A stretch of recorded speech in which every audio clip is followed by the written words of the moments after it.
Kakinada rural MLA Janasena పార్టీకి సంబంధించినటువంటి MLA పంతం నానాజీ చేసిన వ్యాఖ్యలపై పెద్ద ఎత్తున దుమారం రేగుతోంది.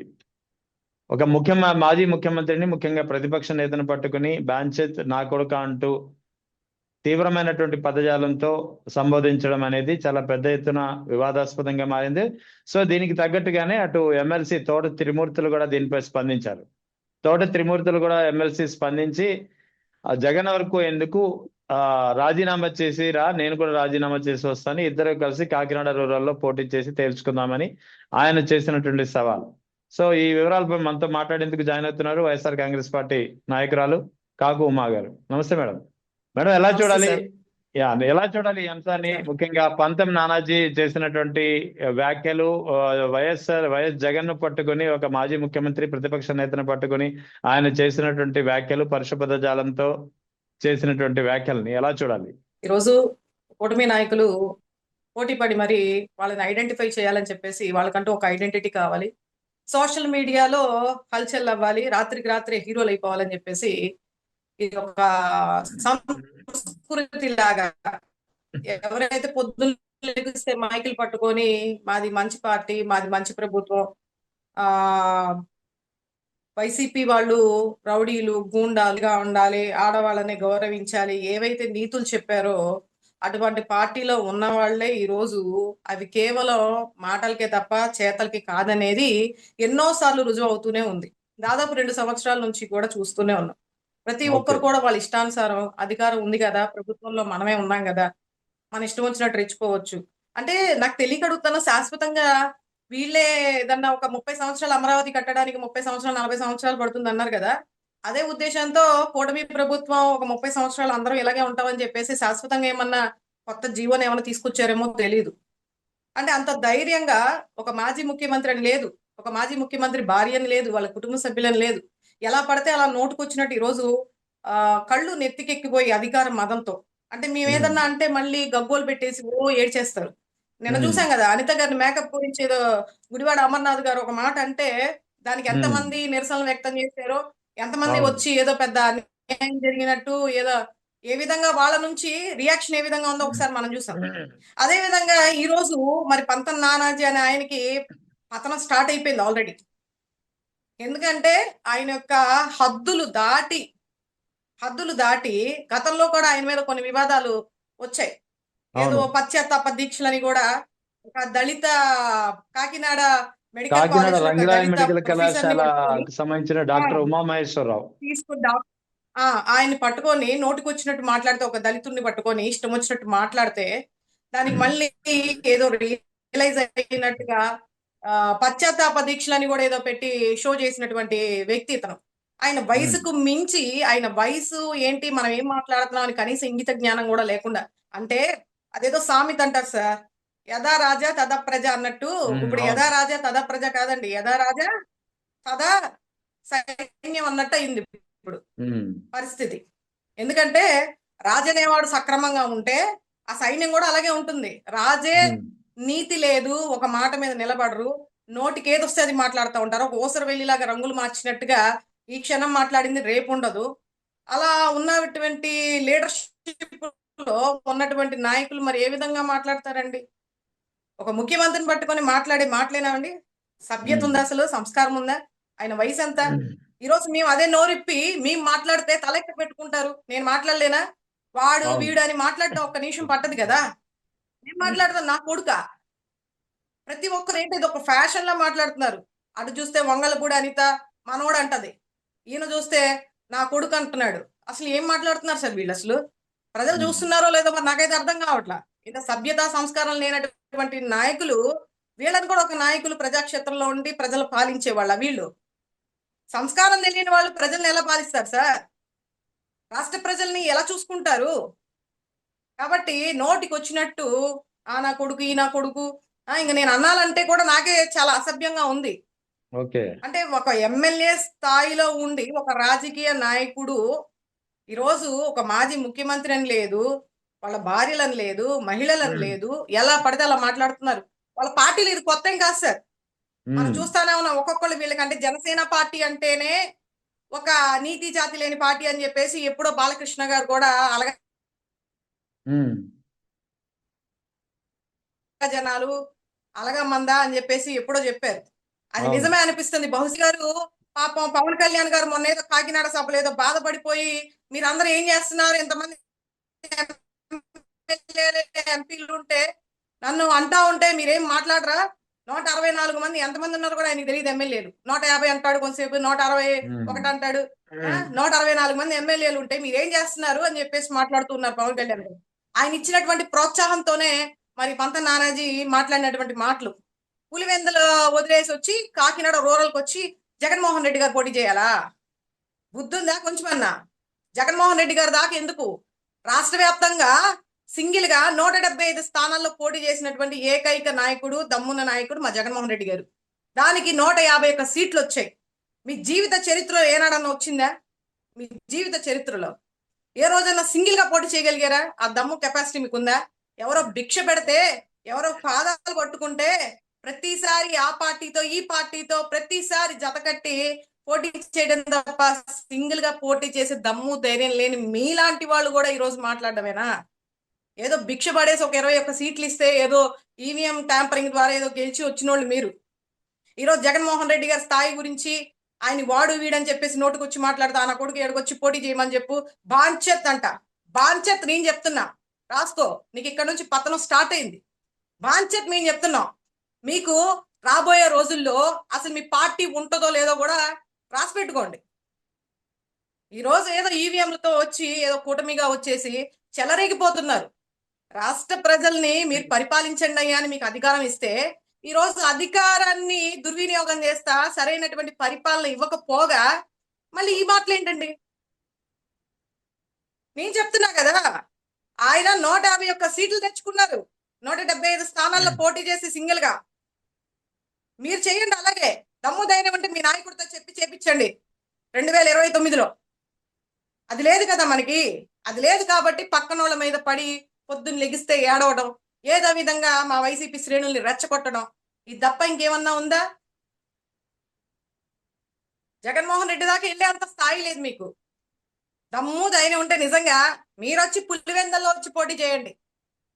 రెడీగా ఉన్నారు అక్కడ, చెప్పులు చేటలు పట్టుకొని రెడీగా ఉన్నారు.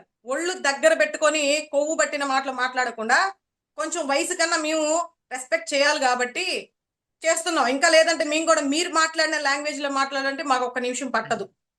ఆ ఎమ్మెల్యే స్థానానికి గౌరవం ఇచ్చి మాట్లాడుతున్నాం. మీరు వచ్చి పులివెందుల్లో అడుగు పెట్టండి. ఏ విధంగా మహిళలు మీకు దేహ శుద్ధి చేస్తారనేది కూడా తెలుస్తుంది. నోరు అదుపులో పెట్టుకొని, ఒళ్ళు నోరు అదుపులో పెట్టుకొని ఒక మాజీ ముఖ్యమంత్రి గురించి, మా నాయకుడి గురించి మాట్లాడేటప్పుడు జాగ్రత్తగా మాట్లాడితే బాగుంటది ఇక మీద. లేదంటే అదే కాకినాడ రూరల్ కి మా వైఎస్ఆర్సీపీ మహిళలందరం కూడా వచ్చి మీకు సమాధానం చెప్తాం. అది ఇక నుంచి ఇప్పటిదాకా ఏదో మాటలతో చెప్పుకుంటా వస్తా ఉన్నాం. మీ పార్టీలో ఉన్న వాళ్ళందరూ లేఖీ జనాలు, లేఖీ నాయకులు లాగానే చాలాసార్లు ప్రూవ్ అయింది. మొన్న చూస్తే ఆవిడ సుభాష్ని, భారతమ్మ గారి గురించి నోరేసుకొని పడిపోయింది. అంతకు ముందు చూస్తే కిరణ్ రాయల అతని పేరు, మహిళలంతా పెట్టుకొని ఈ రోజు కూడా వచ్చేదేదో రెచ్చిపోయి మాట్లాడుతూ ఉంటాడు. ప్రెస్ మీట్లు పెట్టి నన్ను గుర్తించండి గుర్తించండి అని చెప్పేసి. వీళ్ళందరూ కూడా, ఇలాంటి వాళ్ళందరూ కూడా జగన్మోహన్ రెడ్డి గారి స్థాయి గురించి మాట్లాడుతూ ఉంటారు. మన అరవ శ్రీధర్ ఒకసారి మీ దాంట్లో ఉన్నదాన్ని ఏడవండి. గురి కింద గింజ ఏదో అంటారు సార్ సామెతలు, నాకు పెద్దగా రావు గాని మన కింద ఉన్నటువంటి నలుపుని చూసుకొని పక్కన గురించి మాట్లాడాలి. అరవ శ్రీధర్ చేసినటువంటి ఘనకార్యం చూడు ఒకసారి. మహిళల్ని మీ పార్టీలో మహిళల్ని ఏ విధంగా గౌరవిస్తున్నారు అనేది ఒకసారి దాని గురించి ఆలోచించండి. పాపం కోటా వినూత పరిస్థితి ఏంటో ఒకసారి ఆలోచించండి. టీడీపీ వాళ్ళు కొట్టి తరుముతా ఉంటే సిగ్గు లేకుండా ఈ రోజు మీరు ఆ పార్టీని పట్టుకొని ఊగులాడతా ఇంకా రెచ్చిపోయి మాట్లాడుతూ ఉన్నారు. కాబట్టి ఇదే లాస్ట్ అండ్ ఫైనల్. పంత నానాజీ గారు, మీరేదో హైప్ అవ్వాలనో, మీ నాయకుడి దగ్గర గొప్పలు పొందాలనో ఇష్టం వచ్చినట్టు మీరు మాట్లాడాలంటే మీ నాయకుడిని భజన చేసుకోండి, కాళ్ళకి దండాలు పెట్టుకోండి, మొక్కోండి, తప్పు లేదు. కానీ పక్కన ఉన్నటువంటి మా నాయకుడు, గొప్ప నాయకుడు, ప్రజా సంక్షేమం కోరే నాయకుడు, మా నాయకుడి గురించి మాట్లాడేటప్పుడు మటుకి ఇంకొకసారి ఒళ్ళు నోరు దగ్గర పెట్టుకొని మాట్లాడితే బాగుంటదని ఈ సందర్భంగా తెలియజేస్తూ ఉన్నా. అదే ఇక ఎమ్మెల్సీ తోట త్రిమూర్తులు పంత నానాజీకి ఒక ఛాలెంజ్ విసిరారు. మా జగన్ వరకు ఎందుకు, అది ఇదే కాకినాడ రూరల్లో నేను నా ఎమ్మెల్సీ పదవికి రాజీనామా చేసి వస్తాను, నువ్వు కూడా రాజీనామా చేసిరా, ఇద్దరు కలిసి పోటీ చేసి ఎవరి సత్తా ఏంటో తేల్చుకుందామని. దానికి ఇప్పటివరకు ఆన్సర్ లేదో ఈ సవాల్ గురించి మీరేం చెప్తారు? సార్ అసలు మన తోట త్రిమూర్తులు గారు ఆయనకి ఎక్కువ ఇచ్చేసాడు. ఉమ్, ఇలాంటి వ్యక్తులకి ఎప్పుడు మొహం చూడని వ్యక్తి, ఎవరో భిక్ష పడేస్తే తీసుకున్నటువంటి వ్యక్తి, ఈవీఎంలు లేనిదే గెలవలేనటువంటి వీళ్ళకి ఎమ్మెల్యే స్థానాల దాకా అవసరం లేదు సార్. ఉమ్, వార్డు మెంబర్ ఇమ్మని చెప్పండి, వార్డు మెంబర్ గా ఇచ్చి గెలవమని చెప్పండి చూద్దాం. ఉమ్, ఎమ్మెల్యే దాకా అవసరంలా, వార్డు మెంబర్ ఎక్కువ వీళ్ళకి, ఇలాంటి వాళ్ళకి. కాబట్టి ఆ సవాలు తీసుకోవడానికి మనోళ్ళ దగ్గర దమ్ము ఉంటాయి కదా. ఏదో మాట్లాడేద్దామని మాట్లాడేస్తారు, మమ్మల్ని ఏదో రెచ్చగొట్టాలి, మా చేత ఏదో అనిపించుకోవాలి, లేదంటే వాళ్ళ నాయకుడి దగ్గర మెప్పు పొందాలని ఏదో చేస్తున్నారు. సవాళ్ళు ఎదుర్కొనే దమ్ము ధైర్యం ఎక్కడుంది? వాళ్ళ నాయకుడికే లేదు, ఈయనకి ఎక్కడి నుంచి వస్తుందండి? సో ఇక పవన్ కళ్యాణ్ చేసినటువంటి వ్యాఖ్యలు, అదే కాకినాడలో మాటామంతి కార్యక్రమంలో చేసినటువంటి వ్యాఖ్యలు, గాడి సాయికృష్ణ వ్యవహారం గురించి ప్రస్తావిస్తూ ఒక రౌడీ ఎలిమెంట్ ని చంపేస్తే చనిపోతే ఇంత రాద్దంతా ఎందుకు చేస్తున్నారు అని చెప్పి పెద్ద ఎత్తున కామెంట్లు చేస్తున్నారు. అంతా నన్నే ప్రశ్న స్పందించమని ఎందుకు అడుగుతున్నారు అని చెప్పి కోరుతున్నారు. సో ఈ అంశాలను ఏమనాలి? అదే రౌడీ ఎలిమెంట్స్ గురించి ఈయన ఈ రోజు కొత్తగా వచ్చేసి క్యాస్ట్ ఫీలింగ్, నన్ను ఒక కులానికి అంటకట్టకండి అని చెప్పేసి మాట్లాడుతూ ఉన్నారు. ఆయన పార్టీ అధికారంలోకి రాకముందు కుల భావనైనా తెచ్చుకొని ఓట్లేయండి, కుల భావన తెచ్చుకొని ఓట్లేయండి, ఆంధ్ర వాళ్ళమని ఓట్లేయండి అని చెప్పి అడుక్కున్న నాయకుడు ఎవరండి? ఆ రోజు సభలు పెట్టి కులభావం తెచ్చుకునేమని చెప్పి కుల నాయకులందరినీ కూడా రెచ్చగొట్టి, నీ కులపోళ్ళు సహాయం లేదే, వాళ్ళ సపోర్ట్ లేదే ఈ రోజు మీరు ఇంత దూరం వచ్చారా? ఈ రోజు అదే కులపోడికి అన్యాయం జరిగితే అసలు అక్కడ జరిగిన విషయం ఏంటి? సరే, ఆయన ఒక రౌడీ షీటర్, రేపిస్ట్, ఏదైనా కావచ్చు. 23 కేసులు ఉన్నాయి. ఆ 23 కేసుల్లో కూడా అన్ని కొట్టేశారు, 2 కేసులు ఏవో ఉన్నాయట. అందులో కూడా ఎవరు తేల్చాలండి? అతను హంతకుడా ఏంటనేది ఎవరు తేల్చాలి? పోలీసులు తెరుస్తారా? వాళ్ళ బాధ్యత ఎంతవరకు సార్? చట్టాలకు అప్పచెప్పాలి కదా, న్యాయస్థానాలు అనేవి ఉన్నాయి కదా మన రాజ్యాంగబద్ధంగా. దాన్ని అనుసరించకుండా ఈరోజు చట్టాలను చేతుల్లోకి తీసుకొని మీ ఇష్టం వచ్చినట్టుగా, అంటే ఇంటి కుటుంబ సభ్యులకు కూడా తెలియనివ్వకుండా, వాళ్ళ శవాలను కూడా అప్పచెప్పకుండా మీ ఇష్టం వచ్చినట్టు మీరే దహన సంస్కారాలు చేసేసి మానవ హక్కుల ఉల్లంఘన చేస్తా ఉంటే ఈ సమాజం చూస్తూ ఊరుకుంటదా?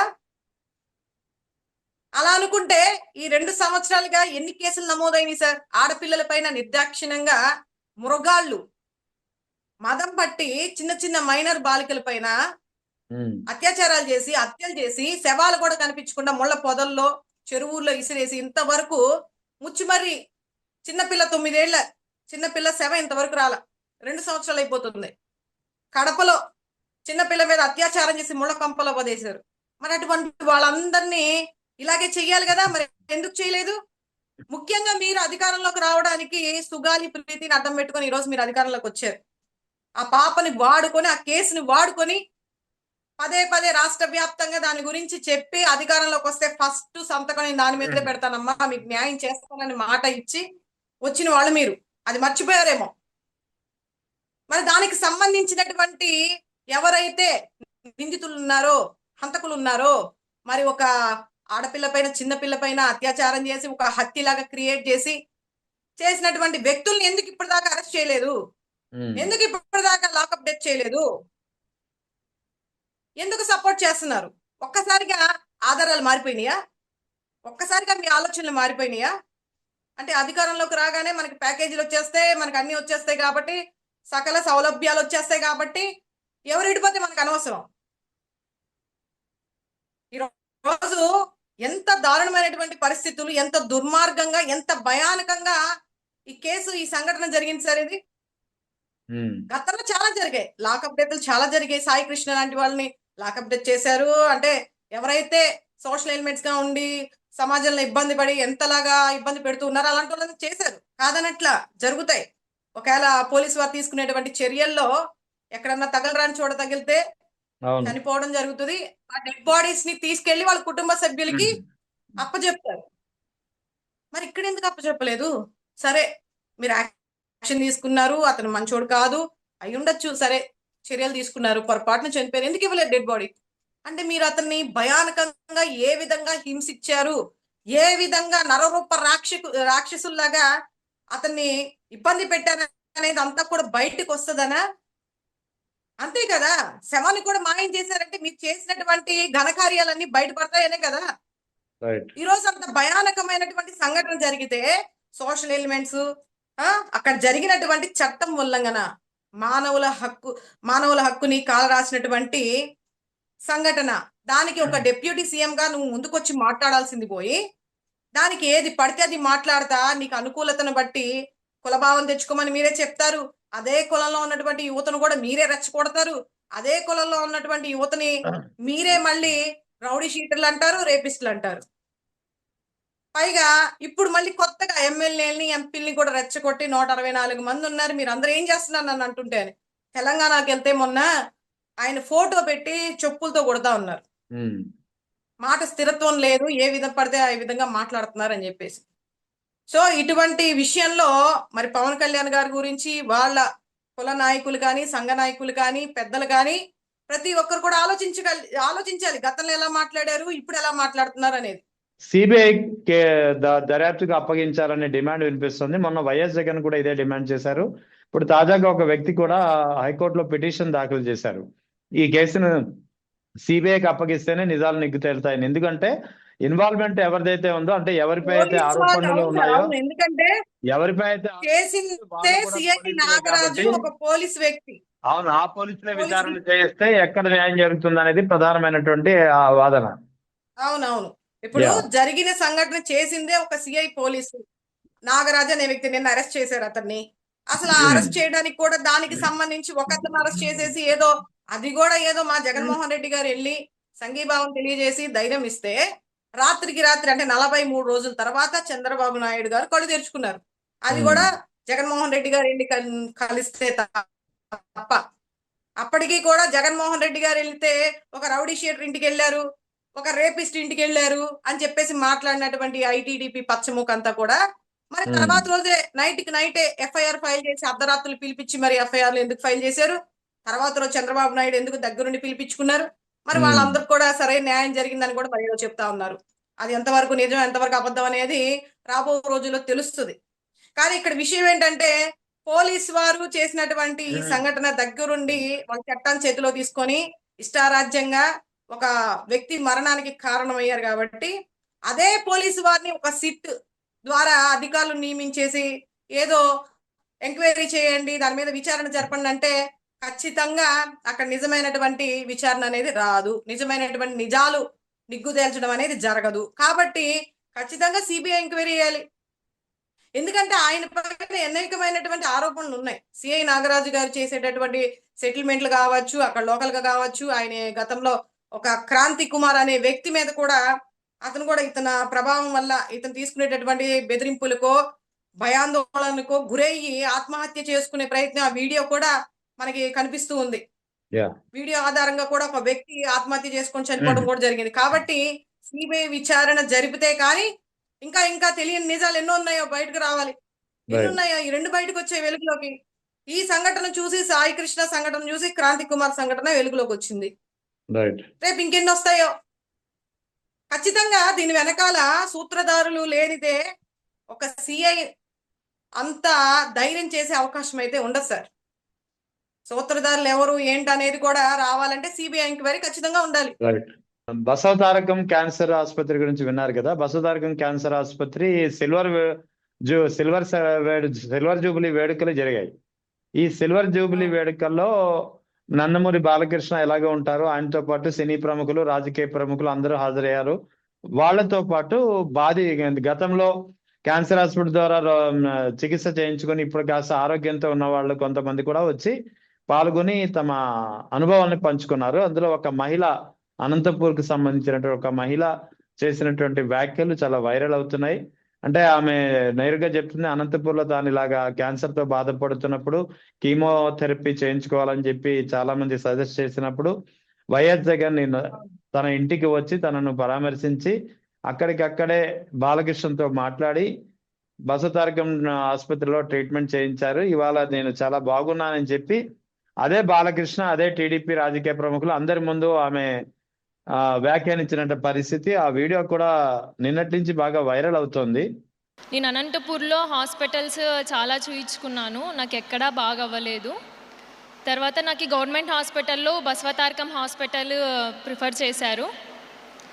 నాకు కీమోస్ 6 months పెట్టారు, అయినా కూడా నాకు రికవర్ అవ్వలేదు. తర్వాత ఆపరేషన్ చేయించాలని చెప్పారు. అప్పుడు జగన్ సార్ మా ఇంటికి రావడం జరిగింది. అప్పుడు బాలకృష్ణ సార్తో మాట్లాడించి ఇక్కడ హాస్పిటల్కి అడ్మిట్ చేయించారు.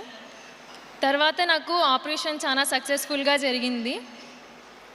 ఇక్కడ నాకు టోటల్గా మొత్తం హరిత మేడం బాగా చూసుకున్నారు. ఇక్కడ ఇప్పుడు నేను ఇలా ఉండడానికి కారణం Balakrishna sir, Basavatarakam hospital. Thank you so much sir. నేను ఎప్పటికీ ఈ రుణం తీర్చుకోలేను. Thank you so much sir. ఇది ఈ వ్యాఖ్యలు అంటే వైఎస్ జగన్ ముఖ్యమంత్రిగా ఉన్నప్పుడు ఏం చేశారు, ఏం చేయలేదు, ప్రజల పట్ల ఆయన అంకితభావం ఎలా ఉండేది అనడానికి ఇది ఒక నిదర్శనం కాదా అంటే ఏం చెప్తారు? ఖచ్చితంగా 100% సార్. ఇది ఈ రోజు వెలుగులోకి వచ్చి ఆవిడ వచ్చి మాట్లాడారు కాబట్టి జగన్మోహన్ రెడ్డి గారు ఏ విధమైనటువంటి ప్రజల పట్ల అంటే అంకిత భావంగా పనిచేస్తారో, చిత్తశుద్ధితో ఉంటారనేది ప్రతిసారి ఆయన మాటల్లో వింటూ ఉన్నాం. కానీ ఈ రోజు వేరొకరి ద్వారా అంటే స్వయాన ఒక లేడీ తనకున్నటువంటి ఆరోగ్య పరిస్థితి ఏ విధంగా ఉన్నది, గతంలో నాకు ఎవరు సపోర్ట్ చేశారన్నది తన మాటల ద్వారా మాట్లాడడం జరిగింది. అంతమంది ముందు కూడా అంటే పార్టీ ఏంటనేది కూడా చూడకుండా ఏదన్నా మాట్లాడితే మనకి ఏమైనా ప్రాబ్లం అవుతుందని కూడా లేకుండా తన యొక్క కర్తవ్యం, తనకి ఏం జరిగింది ఏంటనేది అంత ఓపెన్ గా చెప్పడం అనేది నిజంగా చాలా గ్రేట్. ఎందుకంటే అంతమంది ముందు కూడా అలా చెప్పారంటే దాన్ని బట్టి ఏమర్థం అవుతుందని, జగన్మోహన్ రెడ్డి గారు ఎవరికి ఏ మంచి చేసినా సరే వీళ్ళలాగా గొప్పలు చెప్పుకుంటా, దండోరాలు వేసుకుంటా, ఏమి చేయకపోయినా చేసినట్టుగా చేయరు. ఆయన ఏదైనా మనకి పెద్దవాళ్ళు అంటుంటారు, కుడి చేతితో చేసే సాయం ఇడం చేతికి కూడా తెలియదు అని చెప్పేసి సంథింగ్. అట్లా జగన్మోహన్ రెడ్డి గారు మనం ఎంతవరకు చేయగలం, మన ద్వారా ఎంతమందికి హెల్ప్ చేయగలం అనే ఆలోచనలో ఉన్నారే తప్ప ఏనాడు కూడా వీళ్ళలాగైతే పబ్లిసిటీ అయితే చేయాల. అది ఆయన వారసత్వం నుంచి ఉంది. వైఎస్ రాజశేఖర రెడ్డి గారు మరి ప్రజల పట్ల ఉచిత వైద్యాన్ని ఏ విధంగా అందించారు అనేది కూడా మనం చూసాం. వైఎస్ఆర్ ఆరోగ్యశ్రీ ద్వారా కొన్ని వందల మందికి, సుమారు 2500 మందికి హార్ట్ సర్జరీలు, చిన్న పిల్లలకి హార్ట్ లో హోల్ ఉంటాయని చెప్పేసి ఆయన ఉన్నప్పుడు ఉచితంగా వైద్యం చేయించినటువంటి మహానుభావుడు. వాళ్ళ వారసత్వంగా ఉన్నటువంటి వైద్య వృత్తిని ఆయన యాక్చువల్లీ ఆయన డాక్టర్ కదా రాజశేఖర రెడ్డి గారు. సో రూపాయి డాక్టర్ గా పేరు పొంది ఎంతో మంది పసిపిల్లలకి, ఎంతో మంది పిల్లలకి ప్రాణాలు నిలిపినటువంటి మహానుభావుడు. మరి ఆయన వారసత్వంలో పెరిగినటువంటి జగన్మోహన్ రెడ్డి గారు ప్రతిదీ చెప్పి చేయాలని లేదు. ఎంతో మంది పాదయాత్రలో కూడా SMA అని ఒక స్పైనల్ డిజీజ్ ఉంది సార్, ఒకటి మీకు వినే ఉంటారు. స్పైనల్ ప్రాబ్లం అని చెప్పేసి అది ఇంజక్షనే 16 కోట్లు ఉంటుంది. ఇంజక్షన్ ఒక జెనెటికల్ ప్రాబ్లం, జెనెటిక్ డిసీజ్ అది. అటువంటి పేషెంట్ కి ఈస్ట్ గోదావరి అనుకుంటా, అమ్మాయి పేరు శాంతి, ఈస్ట్ గోదావరి నుంచి 26 నెలల పాప, 2 సంవత్సరాల పాప దగ్గర. అటువంటి పాపకి వచ్చి జగన్ గారి సహాయం కోరితే కళ్ళు మూసుకొని 16 కోట్లు ఇచ్చినటువంటి మహానుభావుడు. పాదయాత్రలో కూడా ఎంతో మందికి సహాయం చేసినటువంటి వ్యక్తి. ఇవన్నీ ఈ రోజు బయటకు చెప్పుకోవాల్సినటువంటి అవసరం లేదు. ఆయన ఏ రోజు చెప్పుకోవాలని ప్రయత్నించలేదు.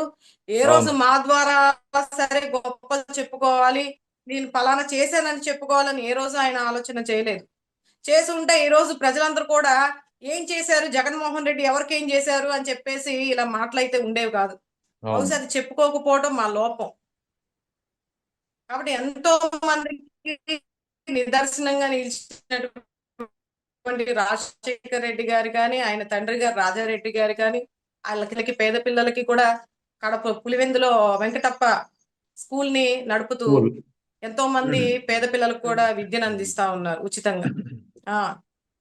అటువంటి హెల్పింగ్ నేచర్ ఉన్నటువంటి కుటుంబం ప్రతి ఈ రోజుల్లో